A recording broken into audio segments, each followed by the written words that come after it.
கிரேஸோடு இணைந்திருக்கின்றவங்க ஒவ்வொருவருக்கும் அன்பின் இறை வாழ்த்துக்கள். மலாக்கி புத்தகம் அதிகாரம் 3 உயிருள்ள இறை வார்த்தைகள் 6 வாசிக்கிறோம். ஆண்டவர் மாறாதவர் என்று தன்னை வெளிப்படுத்துகிறார். இப்படியாக அழைக்கின்றார், யாக்கோபின் பிள்ளைகளே, ஆண்டவராகிய நான் மாறாதவர், அதனால்தான் நீங்கள் இன்னும் அழியாதிருக்கிறீர்கள் என்று சொல்லி. ஆம், நம் ஆண்டவர் நேற்றும் இன்றும் என்றும் மாறாதவர். அன்பில் மாறாதவர், கருணையில் மாறாதவர், இரக்கத்தில் மாறாதவர், பிரமாணிக்கத்தில் மாறாதவர், உண்மையில் மாறாதவர். அதனால்தான் நாம் இன்னும் அழிக்கப்படாமல் இருக்கின்றோம். நன்றி செலுத்துவோம் ஆண்டவருக்கு. பேர்பட்ட தேவன், மாறாத தேவன். எபிரேயர்களின் திருமுகத்தில் வாசிக்கிறோம், எல்லாம் அழிந்துவிடும், எல்லாம் மாறிவிடும், ஆனால் ஆண்டவர் மாறாதவர் என்று. இந்த பூ உலகத்திற்கு அடித்தளம் விட்டவர் ஆண்டவர் தான். விண்ணுலகம் அவருடைய கைவினை பொருள்.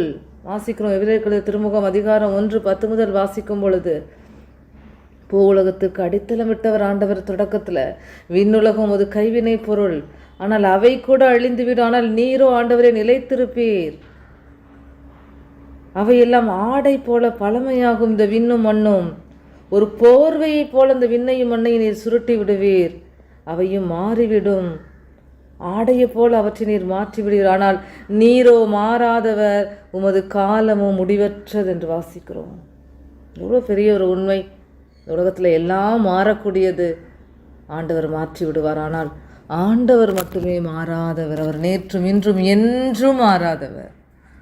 ஏற்பட்ட மாறாத தேவனுடைய மாறாத அன்பு ஒவ்வொரு நாளும் நம்மை வந்து அடைவதனால்தான் நாம் இன்னும் அழியாது இருக்கிறோம். அவருடைய இரக்கம் மாறாததனால தான் நாம் இன்னும் அழியாமல் வாழ்ந்து கொண்டு இருக்கிறோம்.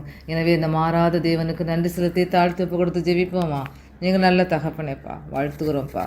அப்பா, நேற்றும் இன்றும் என்றும் நீங்கள் மாறாதவங்கப்பா. உங்கள் அன்புனால், மாறாத அன்புனால், மாறாத இரக்கத்தினால தொடர்ந்து எங்களை வந்து அணைக்கிறீரையா.